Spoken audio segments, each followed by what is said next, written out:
அனைவருக்கும் வணக்கம். தெய்வீக பலன்கள் சேனல் சார்பாக தங்களை அன்புடன் வரவேற்கிறோம். இன்று நம் காணொளியில் காண விரும்புவது தை மாதம் சங்கடகர சதுர்த்தி சிறப்புகளை பற்றி இந்த காணொளியில் விரிவாக பார்க்கலாம்.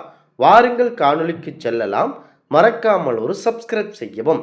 உலகுக்கு முதல்வன், ஞானத்தின் தலைவன் விநாயகரை பற்றி அனைவரும் அறிந்ததே. விநாயகரது பெருமைகள் அனைவரும் தெரிந்து வைத்து இருந்தாலும் அவர் அருள் கொண்டு இருக்கும் சில இடங்களை பற்றியும் விநாயகர் அவதார விவரத்தினை பற்றியும் வணங்க வேண்டிய முறைகளை பற்றியும் எங்களால் முடிந்த அளவிற்கு தொகுத்து கூறப்போகிறோம். அன்பர்கள் ஸ்தல பெருமைகளை பற்றி அறிந்து அங்கு விஜயம் செய்து விநாயகரது அருளை பெற வேண்டுகிறோம். விநாயகர் சன்னதியாக தமிழகத்தில் உள்ள காமாட்சிபுரி ஆசனத்தில் முதன்முறையாக 136 விநாயகர் விக்கிரகங்களை பிரதிஷ்டை செய்யப்பட்டுள்ளன. இதில் அங்க விநாயகர் நடுநாயகமாக வீற்றிருக்கிறார். உடல் உபாதை தீராத நோய்கள் விலக இவரை வணங்கி வர பிணிகள் அடியோடு விலகி தீரும். 16 வகையான விநாயகர் பெருமான் இருக்கிறார்கள்.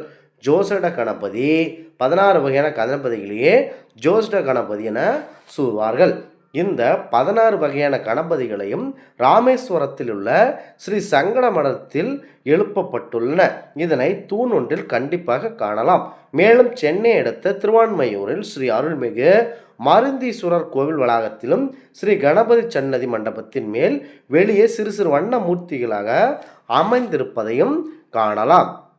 பாலகணபதி, தருண கணபதி, பக்த கணபதி, வீர கணபதி, சக்தி கணபதி, திவிஜ கணபதி, சித்தி கணபதி, உச்சிட்ட கணபதி, விக்ன ராஜ கணபதி, சுப்ரகணபதி, ஹேரம்ப கணபதி, லக்ஷ்மி கணபதி, மகா கணபதி, புவனேஜ கணபதி, நிருபித கணபதி, ஊர்வத கணபதி, இந்த ஜோதிட கணபதிகளை தினம் காலை மாலை தியானித்து வர எண்ணிய காரியங்கள் அனைத்தும் தடையின்றி விலகும்.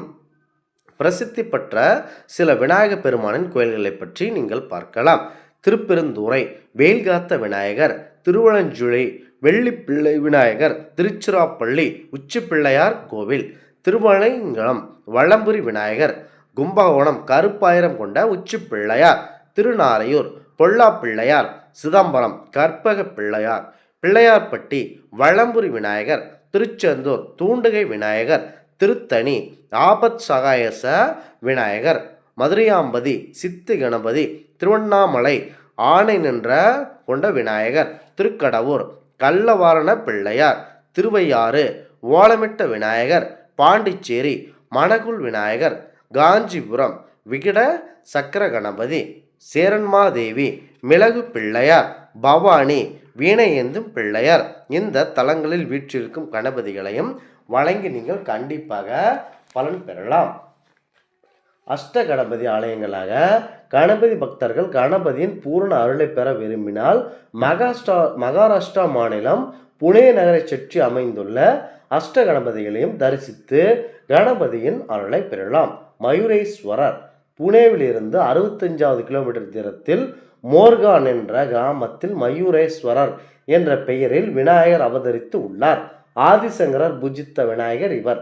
இவருக்கு வைத்தீஸ்வரத்தில் கண்கள் பொருத்தப்பட்டுள்ளன.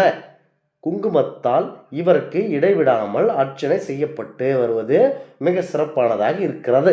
சித்தி விநாயகர் விநாயகர் பெருமானும் சாது நாராயண மகரிஷியும் தவம் இருந்தது சித்தி பெற்ற ஸ்தலம் பீமா நதிக்கரையில் சித்தடேக் என்னும் ஊரில் இவர் அவதரித்துள்ளார். இந்த தலம் புனேயிலிருந்து 100 கிலோமீட்டரில் உள்ளது. டான்டான் ரயில் நிலையத்தில் இருந்து 12 கிலோமீட்டர் தூரத்தில் இந்த ஆலயம் அமைந்துள்ளது. எப்படி முருகப்பெருமானுக்கு 6 படை வீடுகள் உள்ளதோ அதுபோல விநாயகர் பெருமானுக்கும் 6 படை வீடு உள்ளது. ஸ்ரீ முருகப்பெருமானுக்கு 6 படை உள்ளது போல விநாயகர் பெருமானுக்கும் 6 படை வீடுகள் உள்ளன. திரு அண்ணாமலையார் செந்தூர விநாயகர், திருக்கடையூர் கள்ளவாரண விநாயகர், திருநாரையூர் பொல்லாப்பிள்ளையார், மதுரை முருகனி விநாயகர், விருதாச்சலம் ஆலத்து விநாயகர், காசி துண்டி விநாயகர்.